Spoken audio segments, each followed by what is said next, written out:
So obviously all the normal stuff that people are looking for, like being dressed professionally and being on time and being prepared, those kind of things. What I am personally really looking for. Yes. So at St. Mary's, we serve a very indigent patient population.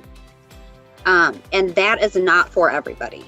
Okay. So I'm looking for people who do want to help the patient population that we serve.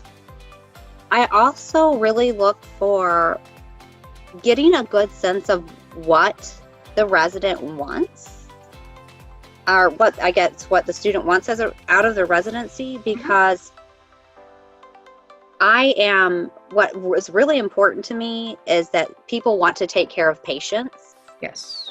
And the past probably 2 or 3 years, that has really been lacking from the interviews. Really? Yeah, like nobody's telling me they want to take care of patients. They're telling me that they're good at science and math and that those kind of things. And it's like, well, yes, all pharmacy students are good at science and math. Like, it's just part of it. At St. Mary's, we have a really family type environment of our coworkers. I'm looking for how that person's going to fit in with our family. Then I really want the person to take advantage and ask questions throughout the day of everybody.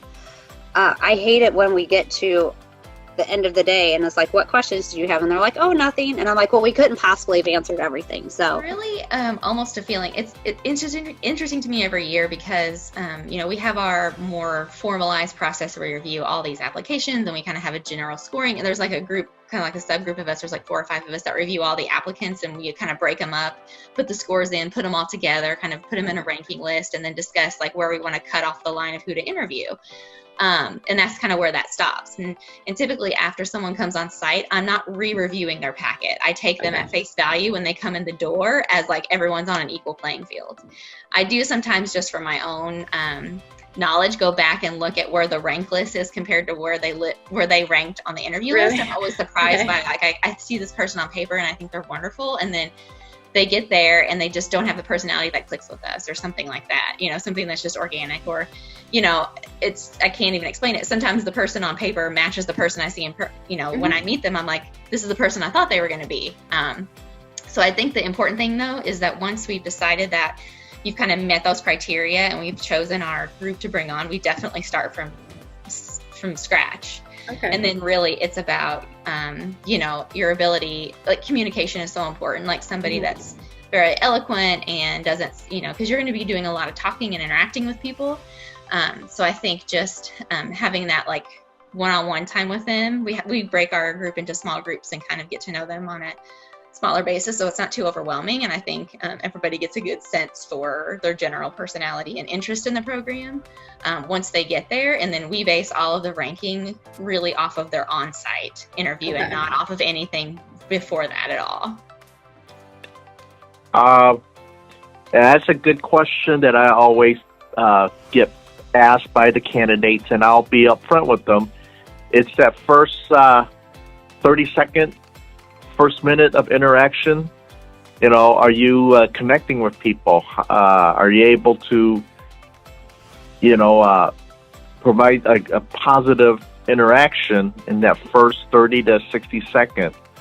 And part of it comes with communication skills, the verbal, but also nonverbal. Your body language. Do you feel, open to conversation? And this really comes into play when these candidate interacts with physicians to make recommendations or even educating patients. The first 30 seconds, either you're going to get the full attention or you're not going to get the full attention from who the audience is. So that is really the first thing when they come on site.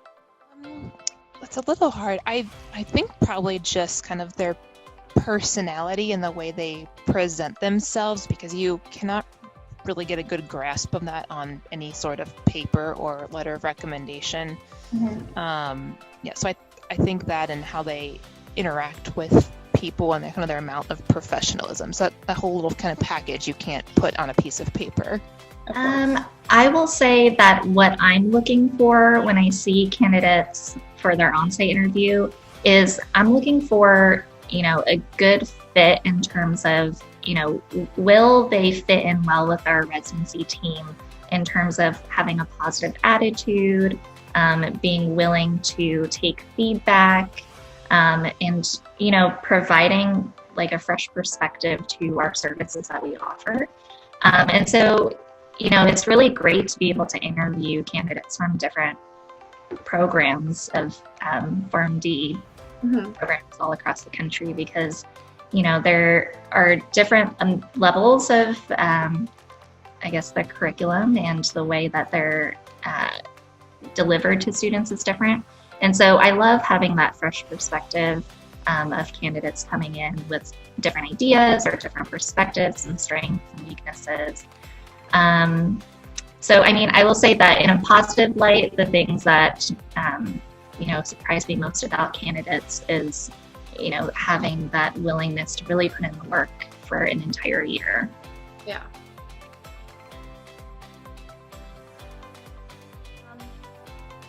Coming with no questions, that's easily fixable. Right, so come right, with questions, right?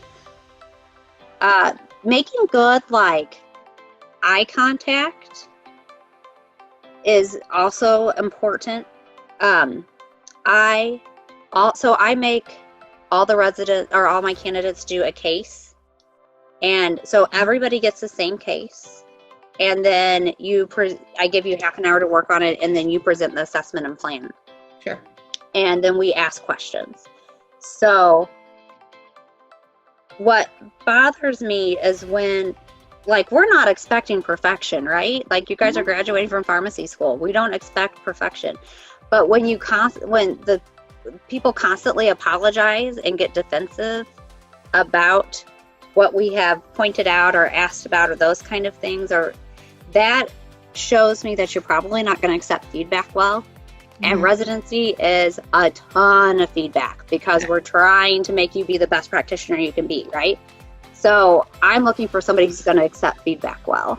Definitely dressing appropriately. Okay. I wouldn't say that happens a ton for us, but I've had some colleagues that has happened to as well. But just making sure that you're wearing something that's appropriate for the day. Business suits typically what you would wear, nothing too incredibly casual like I have seen before. And then I think just making sure, I think sometimes residents get so nervous, worrying about what someone's going to think of them and what they're going to say, that sometimes you can come off as disinterested in us because you're so in your head. Yeah. And you're not as engaged and asking questions just because you're so worried about what the answers that you're going to give. And so sometimes I get the vibe that I'm not really sure they're interested in us. And that may not be the case, but they're not really displaying that because they're so worried about the interview questions or the presentation they have to give and those kind of things. So I think just making sure that it's a two-way street. And we obviously are there to interview you and make sure you're a good fit, but we also want to make sure you like us as well. And so just making sure that you're kind of being in the moment, not being too much in your head, and making sure that you are trying to connect with them and be engaged, because I think that sometimes I bring somebody on there, they seem very cold and not saying much, and it could just be really nerves, but I don't always know how to pick up on that in terms of if they're excited about our program or not. I think one is preparation. They should have at least, I would say, 3 to 5 questions to ask, not to, each interview, but individual. So let's say I am the program director. I want to see if they've done their homework again, and to ask me very good, specific and focused questions that would show a lot of, proactiveness, and also the work that they have done in preparation for the interview with us. I think it's kind of goes back to number one. Some of the things that I've seen, especially that are big red flags to me, is people acting very relaxed or not unprofessional, rude, but unprofessional, I'm just a chill person, this is how I am, and not realizing this is a competitive interview process. And you can be a chill person, that's fine, but at your interview you better show me you care about this. So I think that relating to the interview is probably the biggest issue I personally have. You know, a residency is a year-long process. And so we are not looking for a perfect pharmacy student. We're looking for someone who will grow and develop with us, and hopefully we can provide them the training to really catapult their career to wherever they wanted to go in the future.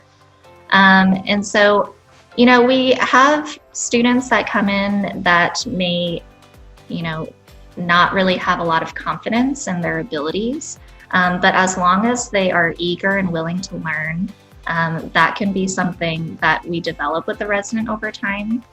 And we also have students that are really still developing their time management skills as well. So that's something that I work really heavily with my residents on, especially in the first quarter, is to figure out how do you juggle multiple projects at once, and how do you identify like when you can't commit to certain things because you've already committed to something else. And so I think those are two big areas that I see that, you know, is notable as an area that a candidate might have to work on, but it's definitely not a deal breaker.